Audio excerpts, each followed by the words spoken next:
21শে ফেব্রুয়ারি এই দিনটা এলেই আমরা ফুল হাতে নিই, নীরবে দাঁড়াই শহীদ মিনারের সামনে, আর মনে মনে বলি ভাষার জন্য রক্ত দিয়েছিল ওরা। কিন্তু একটা প্রশ্ন খুব কমই করি, ওরা কি শুধু রক্ত দিয়েছিল, নাকি ওরা আমাদের জন্য রেখে গেছে একটা ভাষার চেয়েও বড় দায়িত্ব?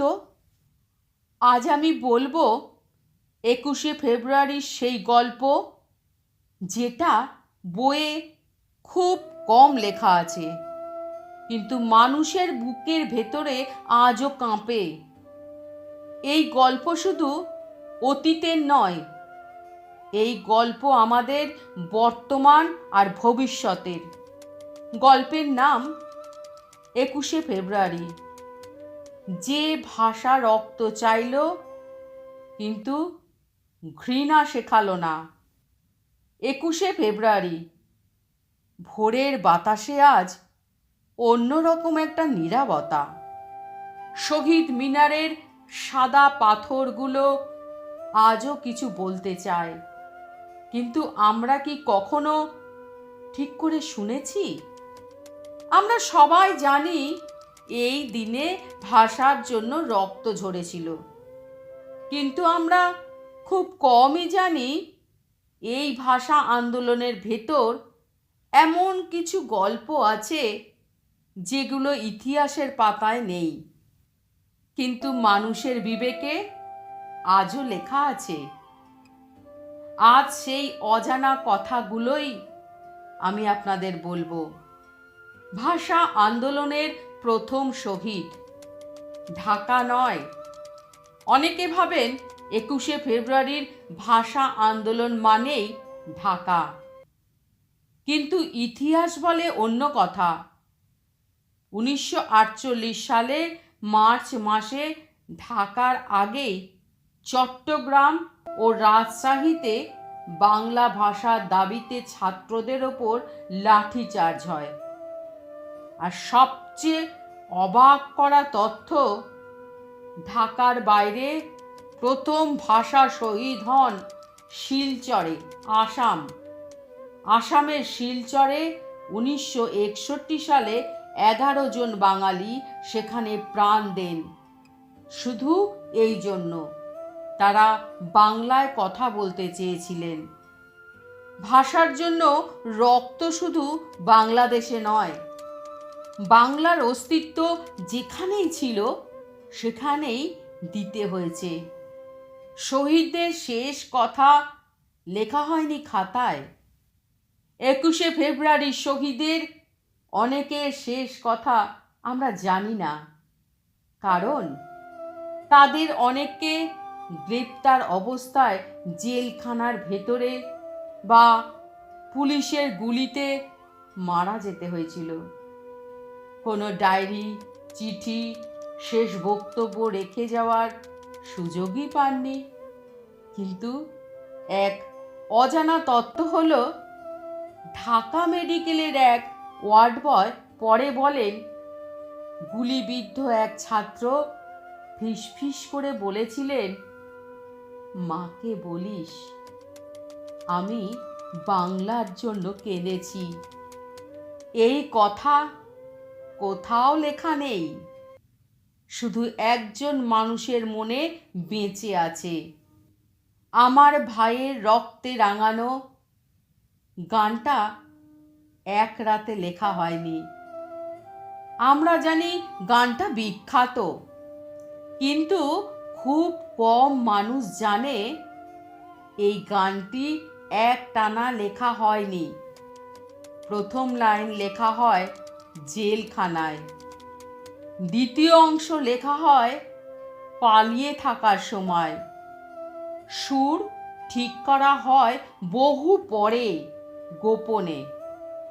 আর সবচেয়ে আশ্চর্য তথ্য, এই গান প্রথমবার প্রকাশ্যে গাওয়া হয়েছিল চুপি চুপি, কারণ তখন এই গান গাওয়া ছিল অপরাধ। ভাষার গান তখন ছিল বিপ্লব। 21শে ফেব্রুয়ারি আন্তর্জাতিক হলো যেভাবে, সেই অজানা তথ্য। আজ পুরো পৃথিবী 21শে ফেব্রুয়ারিকে ইন্টারন্যাশনাল মাদার ল্যাঙ্গুয়েজ ডে হিসাবে মানে। কিন্তু জানেন কি, এই প্রস্তাব আসে বাংলাদেশ সরকারের কাছ থেকে নয়।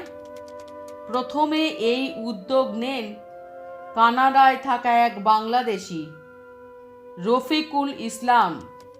তিনি দেখেছিলেন বিদেশে বড় হওয়া বাচ্চারা ধীরে ধীরে মাতৃভাষা ভুলে যাচ্ছে। তিনি একা হাতে ইউনেস্কোতে চিঠি পাঠান।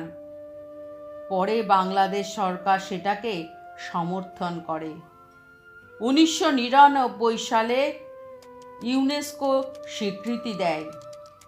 একজন সাধারণ প্রবাসীর ভাবনা। আজ বিশ্বের 190টা দেশেরও বেশি এই ভাষা দিবস পালন করে। ভাষা আন্দোলনে নারীদের নাম আমরা খুব কমই জানি। 21শে ফেব্রুয়ারি বললেই আমরা পুরুষ শহীদদের নাম বলি, কিন্তু অজানা সত্য হলো পুলিশের গুলি যখন চলছিল, অনেক নারী হাসপাতালে রক্তদান করেছিলেন গোপনে। কেউ কেউ ছাত্রদের লুকিয়ে রেখেছিলেন নিজের বাড়িতে। একজন ছাত্রী নিজের ওড়না ছিঁড়ে রক্তক্ষরণ বন্ধ করেছিলেন এক আহত আন্দোলনকারীর। কিন্তু তাদের নাম নেই কোনো শহীদ মিনারে। ভাষা শুধু রক্তে নয়, নীরব ত্যাগেও বেঁচে থাকে। ভাষা আন্দোলনের আসল শিক্ষা কি জানেন? 21শে ফেব্রুয়ারি আমাদের শেখায় না ঘৃণা করতে, প্রতিশোধ নিতে, অন্য ভাষাকে ছোট করতে, বরং শেখায় নিজের ভাষাকে ভালোবাসতে, অন্যের ভাষাকেও সম্মান করতে, পরিচয় লুকিয়ে না রেখে মাথা উঁচু করে কথা বলতে।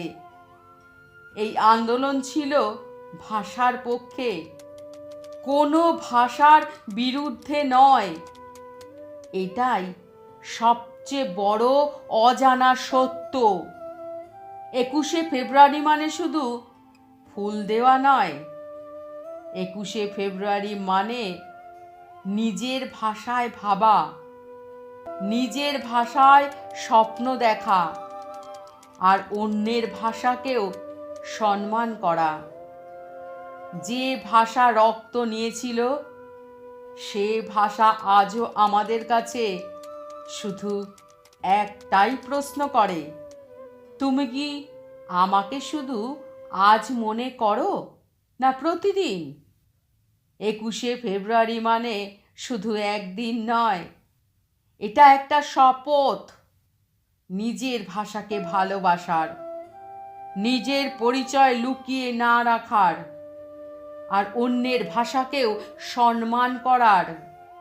যে ভাষা রক্ত নিয়েছিল, সে ভাষা আমাদের কখনো ঘৃণা শেখায়নি। সে শুধু শিখিয়েছে মাথা উঁচু করে কথা বলতে। আজ যদি শহীদরা আমাদের দিকে তাকিয়ে প্রশ্ন করেন, তোমরা কি এখনো বাংলায় স্বপ্ন দেখো? আমাদের উত্তর যেন নীরব না হয়, উত্তর যেন আমরা মাথা উঁচু করে বলতে পারি, হ্যাঁ, আমরা এখনো বাংলায় স্বপ্ন দেখি। কেমন লাগলো আমার এই গল্প পাঠ? অবশ্যই কমেন্ট করে জানাবেন।